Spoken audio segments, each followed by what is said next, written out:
Hello everyone, आज मैं आपको क्लास 10 फर्स्ट फ्लाइट की poem fire and ice explain करूंगी, which is written by Robert Frost. Robert Frost is a well known poet. वो एक बहुत ही प्रसिद्ध कवि हैं जो सिंपल वे में अपने सामान्य अनुभवों को, अपने ऑर्डिनरी एक्सपीरियंसेस को लिखते हैं और जनरल पब्लिक से अपील करते हैं। उनकी पोएम सिंपल ज़रूर होती है बट उसके अंदर एक बहुत ही डीप मीनिंग छुपा होता है। उनकी पोएम जनरली लिरिक की फॉर्म में होती है। Lyric is a short poem जिसमें personal feelings and thought express किए जाते हैं। फायर एंड आइस, आग और बर्फ़। आप देख रहे हो, आग और बर्फ़ दोनों एक दूसरे से बिल्कुल अपोजिट होते हैं, बिल्कुल ही डिफरेंट होते हैं एक दूसरे से। रॉबर्ट फ्रॉस्ट ने ये पोएम एक बुक डेंटीज़ इन्फर्नो, एक बुक है, उससे इंस्पायर होके लिखी है। उस बुक में लिखा है जो लोग गलत काम करते हैं वो फायर जैसे, वो आग जैसे नर्क हेल में रहते हैं और वो अपने गर्दन तक एक बर्फ़ की लेक में हैं। तो यहाँ पे this is a symbolic poem. ये एक सिम्बॉलिक पोएम है जिसमें फायर मीन्स डिज़ायर, चाहते हैं, और आइस मीन्स हेट, नफ़रत। यहाँ पे फायर मीन्स डिज़ायर, चाहते हैं, जिसके लिए हम लड़ाई करते हैं, और आइस मीन्स हेट, नफ़रत। सो पोएट क्या कहते हैं इस पोएम में, मैं आपको लाइन वाइज एक्सप्लेन करूँगी। Some say the world will end fire, some say in ice. कुछ लोग कहते हैं कि संसार का अंत आग से होगा। फायर मीन्स है, आग मीन्स डिज़ायर, चाहत। कुछ लोग कहते हैं कि संसार का अंत चाहतों की वजह से होगा, और कुछ कहते हैं बर्फ़ से, मीन्स नफ़रत से होगा। यहाँ पे हमारी पोएटिक डिवाइस यूज़ हुई है anaphora. Anaphora is a poetic device जहाँ पे रिपीटिशन ऑफ वर्ड्स होता है। आप देख रहे होंगे यहाँ पे 2 लाइन्स में सम से, एंड फर्स्ट लाइन में भी सम से एंड सेकेंड लाइन में भी सम से। तो यहाँ पे poetic device anaphora, ANAPHORA, anaphora का यूज़ हुआ है।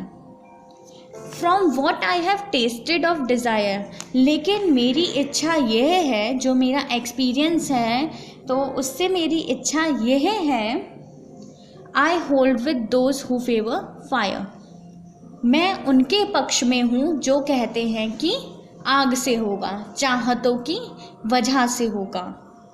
यहाँ पे हमारी सेकंड पोएटिक डिवाइस यूज़ होती है फेवर फायर। फेवर फायर में हमारी पोएटिक डिवाइस यूज़ होती है एलिट्रेशन, क्योंकि यहाँ पे हमारा रिपीटिशन ऑफ साउंड रिपीटिशन हो रहा, फेवर फायर। तो यहाँ पे हमारी एलिट्रेशन पोएटिक डिवाइस यूज़ होती हैं। एंड यहाँ पे पोएट ने पूरी पोएम में पर्सोनिफिकेशन पोएटिक डिवाइस का भी यूज़ किया है। पर्सोनिफिकेशन जिसमें नॉन ह्यूमन कैरेक्टर को, लाइक फायर और आइस को, आग और बर्फ़ को, पोएट ने ह्यूमन कैरेक्टर दिया है। ठीक है। So but if it had to perish twice, लेकिन अगर अंत 2 बार होगा, पेरिश मीन्स डाई, अंत, अगर अंत 2 बार होगा, I think I know enough of hate, मैं जानता हूँ कि घृणा भी बहुत है। To say that for destruction ice is also great and will suffice, suffice means sufficient, पर्याप्त। लेकिन यह कहना कि विनाश बर्फ से होगा, यह भी अच्छा आइडिया है, ये भी एक महान बात है, और पर्याप्त होगा। अगर विनाश बर्फ यानी नफ़रत से होगा तो वो भी पर्याप्त होगा। और अब हम यहाँ पे क्वेश्चन आंसर्स देख लेते हैं। पहले हम इसकी राइमिंग स्कीम देख लेते हैं। राइमिंग स्कीम यहाँ पे है, आप देख रहे होंगे, फर्स्ट, थर्ड और फोर्थ लाइन में सेम है, फायर, डिज़ायर, फायर।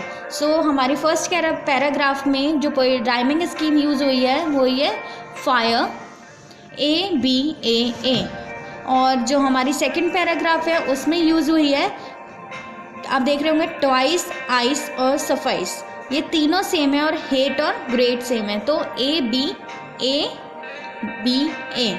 मैं फिर से रिपीट कर रही हूँ, फर्स्ट स्टेंजा में हमारी ए बी ए और सेकंड स्टेंजा में ए बी ए। यहाँ पे हमारी लास्ट की 3 लाइन्स में एक पोएटिक डिवाइस और यूज़ हुई है, इंजैम्पमेंट। इंजैम्पमेंट पोएटिक डिवाइस में हमारी जो लाइन्स होती हैं उसमें कोई पंचुएशन मार्क का यूज़ नहीं किया जाता है। आप देख रहे होंगे, to say that for destruction ice is also great and would suffice. तो आपने देखा होगा इसमें कोई पंचुएशन मार्क का यूज़ नहीं हुआ है और ये एक ही लाइन है, इसलिए यहाँ पे एक इंजैम्पमेंट पोएटिक डिवाइस का भी यूज़ हुआ है। हम क्वेश्चन आंसर्स देख लेते हैं। सो हमारा फर्स्ट क्वेश्चन है, there are many ideas about how the world will end. बहुत से विचार हैं कि संसार का अंत कैसे होगा। Do you think the world will and someday. क्या आप सोचते हैं कि किसी दिन संसार का अंत होगा।